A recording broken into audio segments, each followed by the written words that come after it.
Bonjour, c'est encore moi, votre frère Marcus Cruz-Birez. Aujourd'hui avec un message encourageant pour une personne, pour lui dire, tant qu'il y a la vie mon frère, tant qu'il y a la vie ma soeur, baisse pas les bras, laisse pas la vie faire de toi une proie. Alors écoute ce slam. C'était toutefois pareil, sa vie était pire qu'un désastre. Il avait besoin de réveil, car aux yeux de certains c'était déjà un cadavre. Toujours nonchalant, l'impression qu'il coulait comme une cascade. Ses erreurs étaient tellement répétitives, sa vie pleine de merde moins bonne qu'une salade. Il ne savait quoi faire, ni à qui se remettre. Chaque jour pour lui était le début d'une nouvelle situation. Il en a pleuré, il en pleure encore quand il fait l'évaluation.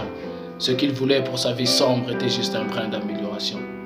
Mais chaque fois que tout devenait clair, il y avait toujours une petite situation, comme si pour lui la souffrance était la meilleure des destinations. Car au moment où il se disait, tiens, voilà le déclic, après une examination, il est informé qu'il subirait une intervention, hélas. Sa vie allait de mal en pire, déjà beaucoup méprisé par les hommes de sa ville. Sa vie était tellement dégradante que c'était pour certains un sujet de rire. D'épreuve en épreuve et tellement débordante qu'on pouvait en faire tout un chapitre à écrire. Son histoire était instable, sa tête bien confuse face au choix à faire et ses ambitions d'être une star. Entre ses doigts, il voyait sans réaction sa vie défiler comme un carnaval. Lui était juste stupéfait, ne sachant quoi faire, ni qu'y prendre comme rempart. Pour lui, c'était déjà le chaos. Les gens ont toujours détesté la mort, mais lui, la recherchait constamment et il pouvait le dire bien tout haut. Puis soudain arrive un jour que l'on qualifierait de mélodieux. Un lendemain de son habitude, il croise un homme d'un air merveilleux. On aurait dit un envoyé de Dieu, une bénédiction venue des cieux. Avec un air si calme, il avait tout d'un être pieux. Tout de suite et d'entrée de jeu, les deux hommes échangent. Oh frère, les paroles de cet homme étaient fortes et ces mots glorieux lui transperçaient le cœur. Lui qui n'avait aucun espoir, chez qui succès et réussite étaient juste illusoires, voyait bien la fin de ses crises, car ce jour sur son chemin, cet homme qu'il a pris dans ses mains s'appelait Jésus-Christ. Le réparateur des brèches, celui qui délivre même ceux qui ont eu un jour la peau complètement sèche.